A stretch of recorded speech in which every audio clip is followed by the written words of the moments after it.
Commentaires et réflexions du professeur Daniel O'Connor concernant le message reçu par le père Michel Rodrigue le 27 septembre 2021. Qui est Daniel O'Connor ? Daniel O'Connor est professeur dans une université à New York, où il vit avec sa femme et ses 4 enfants.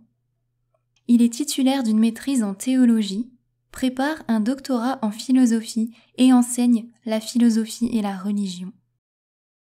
Son apostolat est notamment basé sur les révélations que Jésus a données à Sainte Faustine, à savoir la divine miséricorde, et surtout sur le don de la vie dans la divine volonté, révélé par Jésus à Luisa Picaretta. Commentaire du message.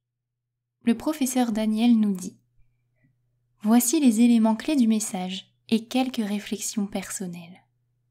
Le message dit que Saint Joseph lui-même est celui qui retient le pouvoir de l'Antéchrist, dont parle Saint Paul dans les Écritures, dans la 2e lettre aux Thessaloniciens au chapitre 2. Cependant, 2 Thessaloniciens 2,7 fait référence à une époque où cette figure mystérieuse sera écartée, ce qui permettra à l'Antéchrist, c'est-à-dire l'impie, de recevoir la domination.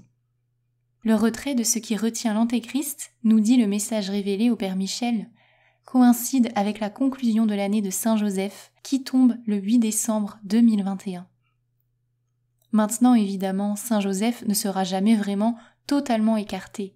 Il a toujours été et sera toujours le patron de l'Église universelle, la terreur des démons, et il sera toujours là pour nous.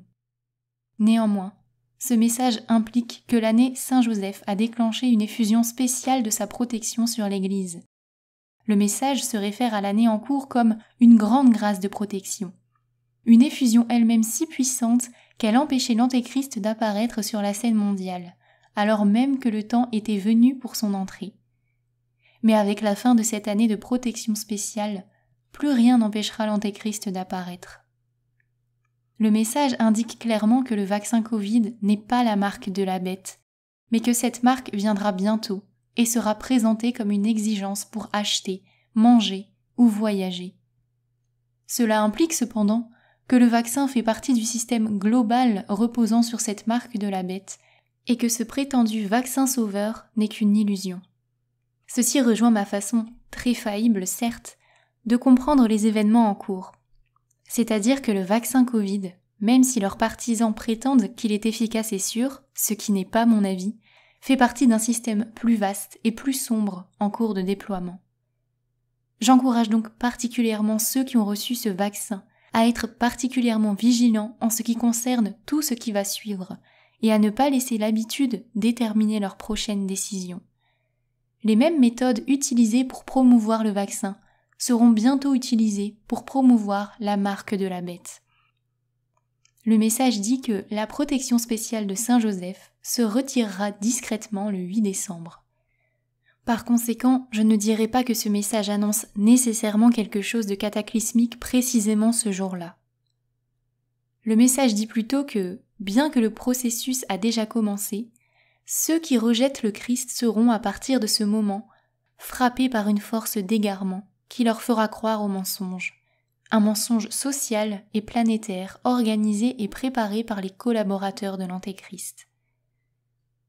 À la fin de cette année spéciale de protection de Saint Joseph, le 8 décembre, nous dit ce message, les puissances infâmes seront en mesure de commencer à mettre en œuvre ce qu'ils préparent actuellement, en s'organisant à travers les médias pour créer un climat de suspicion, de peur et de dénonciation, où la division et la confusion régneront.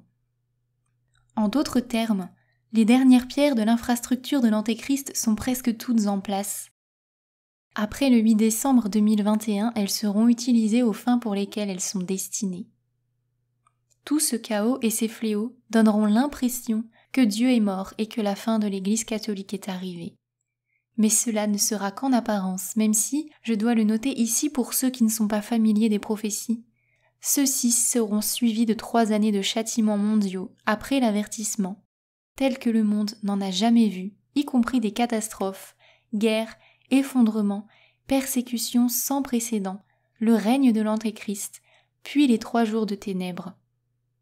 Bien que beaucoup mourront martyrs, et nous devrions nous réjouir plus que tout de la possibilité d'un tel honneur pour nous-mêmes, le petit reste fidèle sera en grande partie protégé.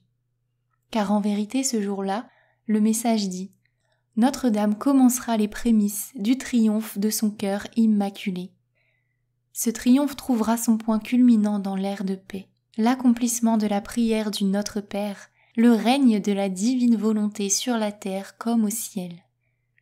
Nous nous apprêtons à vivre les moments les plus excitants de toute l'histoire du salut. Avez-vous confiance en Jésus et efforcez-vous de vivre dans sa volonté? Alors vous n'avez absolument rien à craindre. Réfugiez-vous dans les cœurs sacrés et immaculés de Jésus et Marie, et engagez-vous plus que jamais dans la mission. Ce n'est pas le moment de battre en retraite, c'est le moment de charger avec ce cri de guerre toujours sur vos lèvres, longue vie au Christ roi. Son royaume est déjà si proche que nous pouvons presque le palper. Le message se termine ensuite par l'exhortation suivante que je fais mienne de tout cœur et par laquelle je conclus ce billet. Vivez dans la confiance pour accomplir sa divine volonté et répétez souvent cette prière. Jésus, j'ai confiance en toi. Daniel O'Connor. Fin du commentaire. Le professeur Daniel a publié un nouveau billet concernant ce message, qui est beaucoup plus long et qui regorge de nombreux détails et de nombreuses exhortations, qui seront publiées dans une prochaine vidéo.